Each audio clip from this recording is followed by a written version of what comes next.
He has been kind enough to give us his time all morning long. Former U.S. Senator and astronaut Bill Nelson joining us to talk about this. Senator, I know that you've not your first time at the rodeo, but was there a good hot diggity dog at the Nelson household?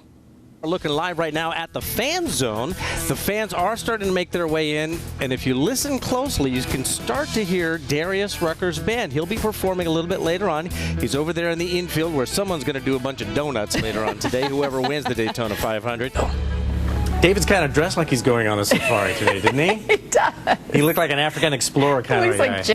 Meantime, nationwide protests over George Floyd's death now stretching into their second week. In Central Florida, thousands of people showing up downtown Orlando over the weekend. Former National Security Advisor John Bolton's forthcoming book is causing some, well, angst, major angst at the White House as the president follows very closely the goings-on in Congress. I swear, if that gator takes another foot out of that pool, there's a David Martin-sized hole in that wall. Not a guy. And you are one of the few guys, this always freaks me out when I think about the way you guys fly. You're one of the few that actually gets to look forward. Everyone else has to fly like that, right? In today's search for solutions, it happened over lunch. A NASA engineer in the cafeteria watching the news about a lack of ventilators. He had an idea that maybe he could make things better. He told a friend. Pretty soon they had a team. And very soon after that, they had a possible solution, one that could save thousands of lives, proving that sometimes it does take a rocket scientist. At the Jet Propulsion Lab in Southern California, rocket scientists found themselves using unfamiliar tools. What we did was dismantle a leaf blower. Speaking an unfamiliar language. So this is our PIP valve, this is our PEEP valve. To build something the world needs desperately right now. Woohoo! Right on, yes, everybody, woohoo! And they did it in 37 days.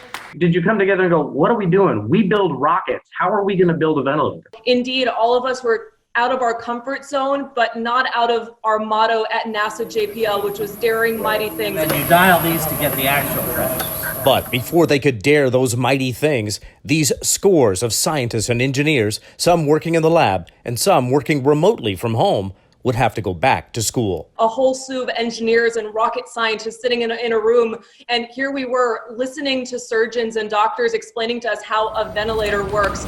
Yay! But somehow, in a little over a month, they had their prototype. You're going to need adapters.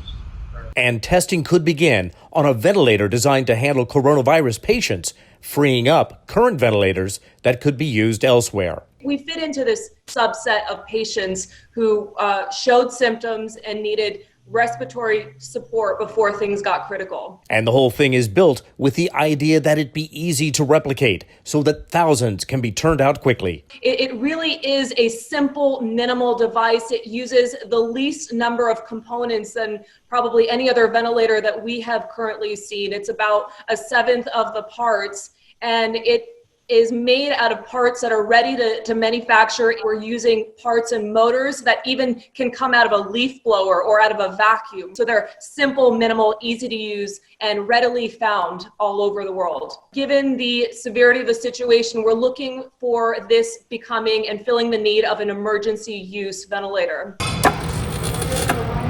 With the ventilator now out of their hands and hopefully on the way to mass manufacturing, NASA JPL can return to reaching for the stars, never forgetting the month they came together with their feet planted firmly on the ground. If the need is there, I know that JPLers and NASA and everybody else would be willing to jump in. We have the potential to save human lives, people that we might know, our neighbors, our families. I think we all just want to do everything we can to try to help. I see it in our team, and that is a call to duty. I have this talent. I'm an engineer or a scientist. I can do something. One thing that the team was keen on right from the start is that this ventilator, or Vital as it's called, not take any supplies or resources away from current ventilators that are being manufactured. It does not. Now, once it is tested, an outside company will manufacture the thousands that are needed. Don't let simple home repair scare you, because if Bob can do it, anyone can. Exactly. Thank you, Amy. In our ongoing emasculating series, Bob Can't Build It, we try to take the scare out of home repair. Today, I get to install an outdoor garage door keypad. Enjoy. It's so great to come home, hit that garage door opener, and just park your car. But what if you're not in your car? Or you need to let someone in and you don't want to leave a key? Time to install an outdoor keypad. Here we go. I can do this, right? Tap the anchor for the screw in place, and you're basically all set. There's really no wiring involved. Oddly enough, one of the first things they want you to do before you even put it up on the wall is to go ahead and put the battery in, and then go ahead and install your 4-digit code. I just did, or maybe I didn't. My code in place, all I gotta do now is pair it with my garage door opener. So then on the back of your garage door opener, you'll find something that says program or learn, and this one says learn, so I'm gonna hit that and hold it in. So yeah, I just erased its memory, and now none of my openers work. That's exciting. I clearly discover this later. Program. Unfortunately, despite all my best efforts, reading and rereading the directions, sweltering in the heat, I couldn't make the darn thing work.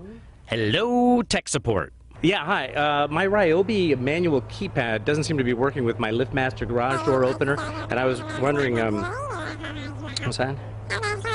Not compatible. Excellent. Not compatible. And it's back to Home Depot. Thank you for a return and a rebuy. Here's a tip. Words like universal and works with all major brands. That's a good thing. Now to duck out of Home Depot with my man card basically in place. The following events actually happened. I'm kind of hoping I don't run into Herb. Embarrassing. Hey, Herb. Good. Yes, not much. So I try to install a garage door on my own. Well, the opener, the outdoor opener. Yeah. Got the wrong kind. Many people do. Is that right? You're very kind to me. Back at home, the universal remote instructions are a little more complicated. Took some trial and error, lots of pushing 2 buttons at the same time and waiting for lights to flash. But at least the opener and the keypad, they were talking to each other. And in the end, success. Well, mostly. It works, and all you gotta do is just put in your code, which is...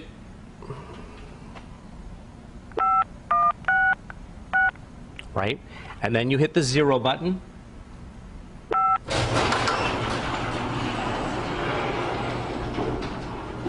Now all I gotta do is just hit it again and I can get back in the house.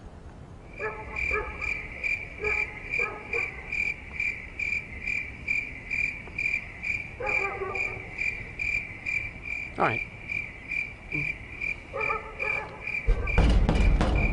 Hey!